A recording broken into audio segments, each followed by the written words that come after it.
নমস্কার বন্ধুরা, বিপাশাস ওয়ার্ল্ডের আরও একটি নতুন টিপসের ভিডিওতে তোমাদের সবাইকে স্বাগত আর অনেক ভালোবাসা জানিয়ে আজকে একটা নতুন ভিডিও শুরু করছি।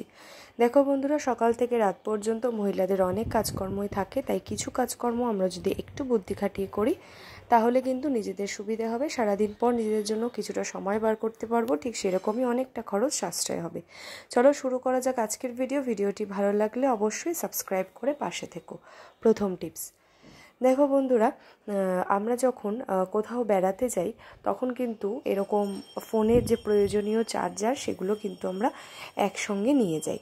তো সেই চার্জার যখন একসঙ্গে গুছিয়ে নিয়ে যাই, এই চার্জারগুলোকে কিন্তু একসঙ্গে গুটিয়ে ব্যাগে ঢোকানোটা একেবারেই উচিত নয়। তাতে কিন্তু এই তারগুলো মাঝখান থেকে কেটে যায় বা ফেটে যায়, তার ফলে চার্জও দিতে পারি না, আর আমাদেরকে আবার কিন্তু এই চার্জারগুলোকে কিনতে হয়। তো আমরা কি করব, একটা উপায় তোমাদেরকে বলে দিচ্ছি। দেখো, অ্যাডাপ্টারগুলো খুলে নেবে, অ্যাডাপ্টার আর তারটাকে দুটো আলাদা আলাদা করে নেবে। তারপরে এই তারগুলোকে খুব সুন্দর করে গুছিয়ে গুছিয়ে ফোল্ড করে নেবে। তারপর যে কোনো গার্ডার দিয়ে আটকে দেবে, অবশ্যই কিন্তু রাবার ব্যান্ড দেবে না। রাবার ব্যান্ড যেহেতু কি হয়, গলে যাওয়ার সম্ভাবনা থাকে, তাতে কিন্তু এই চার্জারের যে তারগুলো এগুলো কিন্তু নষ্ট হয়ে যায়, আর মাঝখান থেকে ওই রাবারের ব্যান্ডগুলোর সাহায্যে কিন্তু কেটেও যায়, মানে ফেটে যায় আর কি। তাই জন্য তোমরা নর্মাল যে চুল বাঁধার নরম যে গার্ডার সেগুলো ইউজ করবে, দেখবে অনেক দিন পর্যন্ত চার্জারটা ঠিকঠাক থাকবে। আর তোমরা যখন ঘুরতে যাবে এরকমভাবে নিয়ে যদি যেতে পারো তাহলে কিন্তু ব্যাগের মধ্যে অল্প জায়গার মধ্যেও তোমরা জিনিসটা কিন্তু ভালো করে অর্গানাইজ করতে পারবে। এছাড়াও কিন্তু এই চার্জারগুলো নষ্টও হবে না। আশা করছি বন্ধুরা টিপসটা থেকে তোমাদের অনেকটাই উপকারে আসবে। এখন থেকে তোমরা যখন বাইরে কোথাও বেড়াতে যাবে অবশ্যই হ্যান্ডব্যাগের মধ্যে আলাদা আলাদা করে এইভাবে ঠিক যেমন দেখালাম গুছিয়ে নেবে। ভালো লাগলে শেয়ার করো, লাইক করো। চলে যাচ্ছি পরবর্তী টিপসে, 2 নম্বর টিপস। দেখো বন্ধুরা, এই রোজকার কিন্তু এটা একটা সমস্যা যে বেসিনের বা হাত ধোয়ার যে সিঙ্ক সেটার কিন্তু জল জমে যায়। পাইপলাইনটা কিন্তু অনেক সময় জাম হয়ে যাওয়ার কারণে এই পাইপলাইন থেকে জলটা কিন্তু পাস হয় না, তার ফলে কিন্তু এটা জল জমতে থাকে, খুব অসুবিধে হয়। দেখবে এই সমস্যা কিন্তু প্রত্যেকটা বাড়িতে হয়, মানে কয়েকদিন পর পরই এই সমস্যা হয়।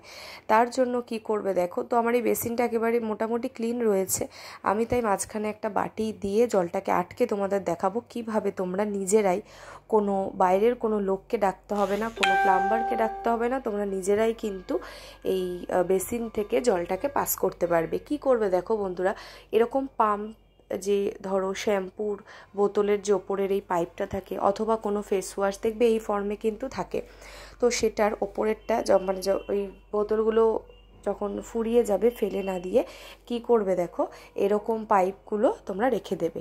আর ঠিক যেই দিকটা থেকে আর কি, যেই সিঙ্কে জল আটকে যাবে সেই ছিদ্রগুলোতে এই পাইপটাকে ঢুকিয়ে ভালো করে কিন্তু চাপ দেবে। তার ফলে কিন্তু ময়লাগুলো যেমন ওপর থেকে বাইরে, ভেতর থেকে আর কি বাইরে বেরিয়ে আসবে সেই পাম্প করার ফলে, আর জলটাও কিন্তু খুব সুন্দরভাবে পাস হবে। আশা করছি বন্ধুরা এই টিপসটা তোমাদের অনেকটা কাজে লাগবে, তোমরা এটা করে দেখো, খুব কার্যকরী টিপস। এরকম পাম্পের যে পাইপগুলো ফেলে না দিয়ে তোমরা বাড়িতেই কিন্তু এই বেসিন বা সিঙ্কটাকে, পাম্পটাকে পরিষ্কার করতে পারবে। তো আর পাইপ লাইনের মধ্যে কিন্তু আর আটকে থাকবে না জল। আশা করছি ভালো লেগেছে, ভালো লাগলে শেয়ার করো। চলে যাচ্ছি পরবর্তী একটি নতুন টিপসে।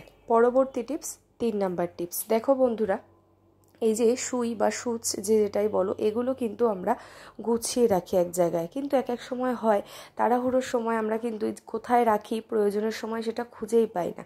এখন থেকে এই সুচ রাখার একটা দারুণ আইডিয়া তোমাদের সাথে শেয়ার করব, যাতে কি না হারাবেও না, আর কখনো কিন্তু কারোর হাতে খোঁচা লেগে যাবে না সেটা খুঁজতে গিয়ে, বা কোনো দুর্ঘটনাও ঘটবে না, বাচ্চাদের হাতেও পড়বে না। কি করবে, যখন আমরা পেন দিয়ে লিখি, পেনের কালি ফুরিয়ে গেলে আমরা কিন্তু পেনগুলোকে ফেলে না দিয়ে পেনের যে বডিটা সেই রিফিলটাকে ফেলে দেবে, আর সেই বডিটার মধ্যে সুচগুলোকে গুছিয়ে রাখবে। একটা পেনের মধ্যে, পেনের যে বডিটার মধ্যে কতগুলো সুচ ধরবে তোমরা বুঝতেই পারছো। তো যার কাছে যতগুলো সুচ আছে এই পেনের মধ্যেই যদি গুছিয়ে রাখতে পারো, যখন প্রয়োজন তখন বের করে নিলে আবার এই ঢাকনাটা সমেত আটকে দেবে। ঢাকনা আটকে না দিলে কিন্তু ওপর থেকে সুচগুলো বেরিয়ে খুলে চলে আসবে, যেহেতু রিফিলটা নেই। তাই জন্য ঢাকনাটা অবশ্যই আটকে দেবে।